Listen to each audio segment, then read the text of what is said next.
Hello, and welcome to another episode with Minute with Yemi Line. How is everyone doing? Good morning, good afternoon, good evening from wherever you're watching me from. It's good to have you on here. First of all, before I go on, I want to say a very big thank you to all those that have subscribed to my channel, for those that have seen, for those that have watched, for those that have clicked on the subscribe button, the reminder button, the like button. Thank you so much. I really do appreciate you. And for those that are yet to subscribe, we're waiting for you to join this beautiful family where we talk about life, relationship, and a little bit of marriage. So before we go in, I want to also say thank you so much for listening to me. So that's a lot of thanks anyways. So now today's topic is going to be train your boy child to be a man. Yes, and don't train your boy child or your male child to be a boy forever. Yep, I said it. Anyways, there are so many points around this because as a mother, you tend not to want your child to grow and not need you anymore. But honestly, there are going to be times where they don't actually need you anymore. When they grow up, they don't need their mothers so much. I won't say not all the time, but so much they really don't need their mom. There are various instances to buttress this point of training a boy child. Pastor Mildred, yes, she said something that really caught my attention. She said, and it's the truth. She said, we train the girl child. They say train your girl child. After training your girl child, then you go and give her to an untrained boy, and which is true. There's so much pressure on the female child. You hear, train your girl child, train her well. Your girl child needs to be this, your girl child needs to be that. But what about the boys? What about the men? Why are they not training them? That's why I see men just go out and just behave anyhow. It's because, see, as much as the mother doesn't want to take the blame, you will take the blame. It is the mother, it's the parents, yes. Because Pastor Major also said something. She said, it's not every time a father will say, okay, your mom is going to church, follow her to church. What about you, the father? What are you setting as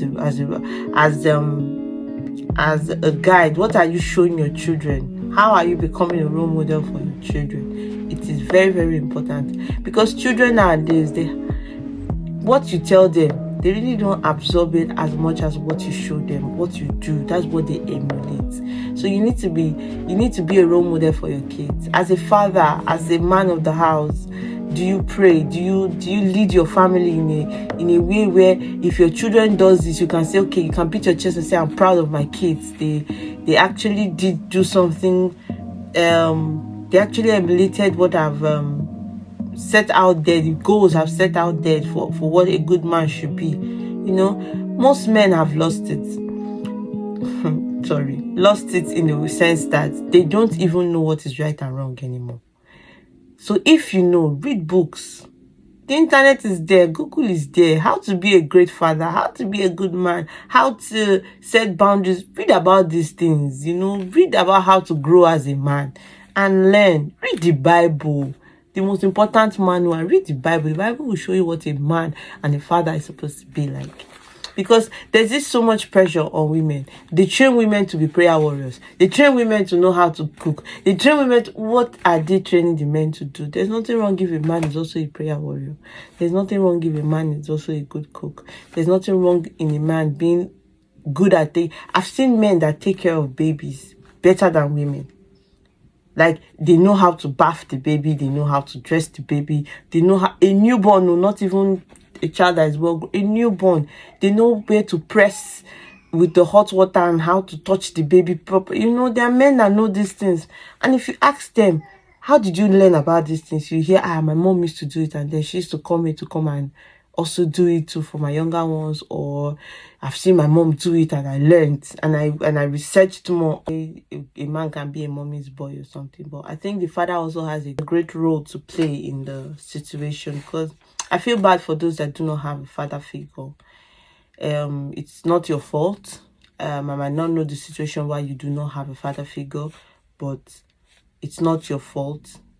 And there are people that didn't have father figures that turned out great, or mother figures and they turned out great. There are some fathers that they can single-handedly be a mother and a father at the same time. And there are mothers that could single-handedly become a mother and a father. And those kids that they've trained, they turned out right. Now, as a mother, I don't think I don't want my child to be, I don't want my son, especially a man. A man is a leader. Like God said in the Bible, God said, a man would leave his mother and father and cling onto his wife. As in, you will leave them and come and be with your wife.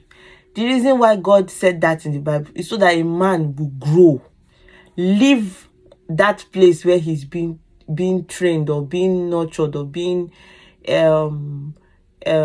bred or whatever the word is, leave them and grow to be independent, to be on his own, and then go and start a family somewhere.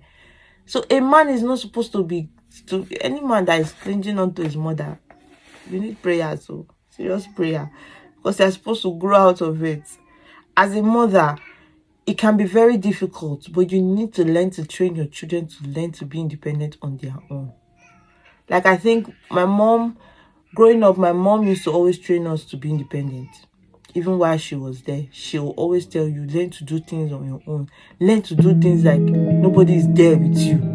And that really shaping my mind. It shaping our way of thinking. It shaping who we became. I live my life like there's nobody there to support me. Though you need people. You actually do need people to grow. You need people to survive. But sometimes when you have that mentality of, let me strive. What if there's nobody to support me? Let me strive. You keep striving like that, before you know, you keep growing. You keep setting goals, milestones, and you're breaking them like bread, you know. As a mother, I don't feel my son is going to be too independent and not need me anymore. That is the goal, for him to be independent and not need you anymore. He cannot need you for the whole of his life. Don't think someone is trying to drag him with you. Anyways, to buttress all my points, or to bring all my points together, I'm only saying, as parents, as mothers, please train your boy child very well. Now my family are awake. I cannot continue this video anymore. I want to say a very big thank you to everyone. I want to say thank you so much for listening to me, and I hope to see you on here